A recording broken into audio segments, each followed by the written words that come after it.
নিজৰ নখ চায়েই আপুনি ল'ব পাৰিব জোনৰ এটা বতৰা। জোনৰ কিমান কথাই বা আমি জানিব পাৰিছোঁ। আমাৰ কিমানে জানে যে জোনৰ পিঠিত পানী নিজে নিজে উতলে। ধৰা হ'ল জোনলৈ যাওঁতে মহাকাশচাৰীয়ে লৈ গ'ল এবটল পানী। দিনত সেই পানী নিজে নিজে উতলি নোহোৱা হ'ব।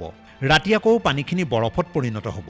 আচলতে বায়ুমণ্ডল নথকাৰ বাবে জোনৰ কোনো সুৰক্ষা কৱচ নাই। সেয়ে চন্দ্ৰপৃষ্ঠত দিনৰ ভাগত বেলিৰ তাপ হৈ গৈ 123 ডিগ্ৰী চেণ্টিগ্ৰেড। নিশা সেইদৰে এই তাপ নামে 0ৰ পৰা 233 ডিগ্ৰী তললৈ। জোনটো আদিতে আছিল পৃথিৱীৰ ওচৰতে।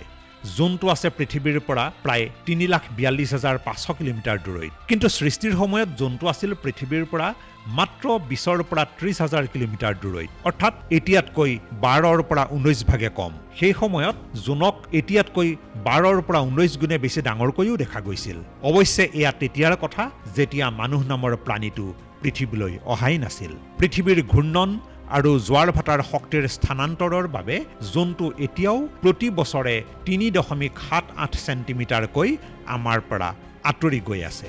এই আঁতৰি যোৱাৰ পৰিমাণটোৱেই আপুনি নিজৰ নখ চাই জানিব পাৰিব।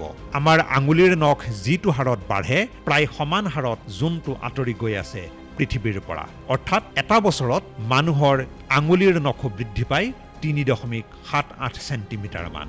আৰু এটা কথা, জোনৰ ধূলিৰ গোন্ধ হেনো খাৰ বাৰুদৰ দৰে। এপ'ল' 17 অভিযানত গৈ জোনৰ বুকুত নমা মহাকাশচাৰীয়ে জনাইছে এই কথা।